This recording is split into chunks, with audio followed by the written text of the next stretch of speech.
اور یہاں پر آپ کو اہم خبر دیتے چلیں، سمندری طوفان تاؤتے سے بھارتی ریاست کرناٹکا، کیرلا، گوا اور مہاراشٹرا میں تباہی مچ گئی، جس کے نتیجے میں 12 افراد ہلاک ہو گئے۔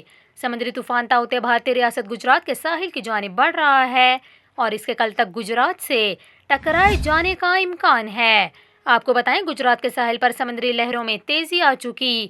اس کے علاوہ ریاست گجرات میں 4.5 شدت کے زلزلے کے جھٹکے بھی ریکارڈ کیے گئے۔ دوسری جانب آپ کو بتائیں، سمندری طوفان تاؤتے کے پاکستانی ساحل سے ٹکرانے کا خطرہ ٹل گیا، مگر سندھ کی ساحلی پٹی پر منگل سے جمعرات آندھی کے ساتھ بارش کا امکان ظاہر کیا گیا ہے۔ یہاں پر آپ کو یہ بھی بتائیں، ڈائریکٹر محکمہ موسمیات سردار سرفراز نے کہا، سمندری طوفان تاؤتے سے ہماری ساحلی پٹی کو کوئی خطرہ نہیں اور یہ کراچی سے 800 کلومیٹر دور نکل چکا ہے۔ انہوں نے بتایا، کراچی میں طوفان کے اثرات کی وجہ سے آج بھی شہر کا موسم شدید گرم رہنے کا امکان ہے، جس کے باعث درجہ حرارت 43 سے 44 ڈگری تک رہنے کی توقع ہے۔